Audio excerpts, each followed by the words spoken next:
Tudo bem, pessoal? Estamos aqui mais uma vez em oração.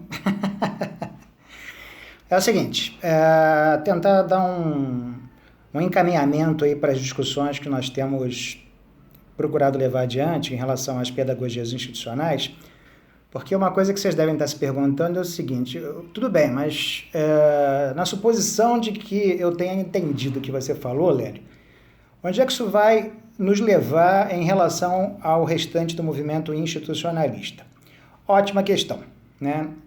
É a seguinte, desde o tempo do Freinet até as pedagogias institucionais, eles vão perceber um fenômeno, né? Vão se dar conta de um fenômeno, embora não tenham encontrado uma explicação para ele, que é o seguinte: reparem que tanto no caso do Freinet quanto no caso das pedagogias institucionais, se trata de tentativas de modificação da escola, a instituição da escola, pela via de dispositivos grupais. O que são dispositivos grupais? São grupos.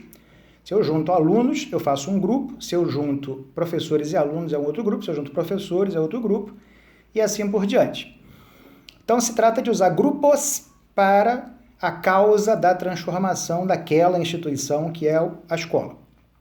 E por extensão de toda a sociedade, porque o que acontece na escola, eles acreditam, vai ter rebatimentos, extrapolações para o restante da sociedade, mais dia menos dia.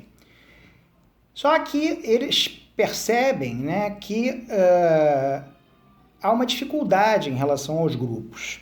Desde o tempo do Freinet, ele se deparava com a seguinte situação: ele propunha uma determinada mudança na escola, uma determinada estratégia pedagógica inovadora. Aquilo aparentemente ia muito bem, até um certo momento em que sofria um bloqueio, tipo esses que estão rolando em Niterói. Não dava para prosseguir. E como ele tentava antes essa transformação, espertamente, usando dispositivos grupais, quer dizer, unidades mais pequeninas do que o conjunto inteiro da escola, o Freinet sabia que não dava para transformar a escola de uma vez só, que era preciso espalhar essa semeadura da transformação em pequenos dispositivos grupais. Então, uma cooperativa de alunos e professores, correspondência interescolar e assim por diante, como eu mencionei anteriormente. E dali ele acreditava que era possível como que contaminar a escola toda no sentido da transformação que se desejava que ela alcançasse. Só que em algum momento, eu falava, esses dispositivos grupais esbarravam com uma força que aparentemente era externa a eles.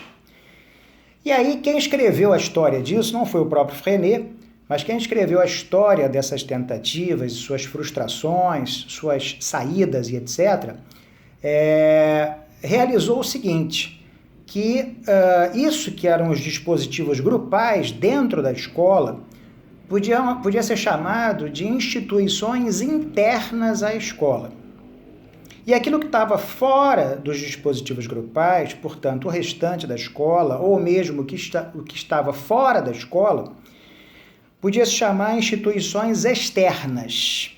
Então, vou dar um exemplo concreto. Eu, junto com vocês, organizo alguma coisa em termos do curso que a gente está dando, que subverte completamente tudo aquilo que está programado para acontecer numa formação profissional. Então não tem aula, não tem prova, não tem frequência, ou seja, muito parecido com o que a gente faz na verdade, né? Até que isso chega aos ouvidos de alguém que intervém e impede que isso continue. Ou seja, isso é tolerado até um certo grau, até um certo ponto, durante um certo tempo, mas para além desse ponto, desse tempo, aquilo sofre uma interrupção, não é mais absorvido, não é mais aceito. Então, isso que vem de fora são as instituições externas. Isso pode estar na figura do coordenador de curso, da direção acadêmica, do MEC, da Secretaria de Educação, enfim.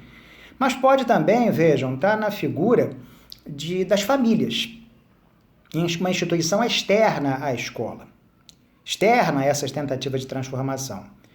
A gente tem ótimos exemplos disso, né? Por exemplo, ideologia de gênero é uma coisa que não existe nas escolas católicas de Niterói. E por que não existe? Porque é uma instituição externa que é a Igreja Católica, que impede que isso aconteça em colégios como La Salle, Abel e etc. Mas seria perfeitamente concebível, de fato acontece, que uma família, 2, 3, 4, 5, 6, 10, fosse na escola que adotasse a ideologia de gênero e reclamasse daquilo. Entende? Por que pode reclamar da ideologia de gênero e não da ideia de escola inclusiva? Porque a ideia de inclusão, né, no caso de portadores de síndrome de Down, autismo, etc., tem uma lei que regulamenta isso. No caso da ideologia de gênero, não há nenhuma lei que preconize necessariamente que isso tenha que ser oferecido nas escolas. Então alguém pode protestar e, se protestar, vai ocupar essa posição de uma instituição externa à escola. Tá claro?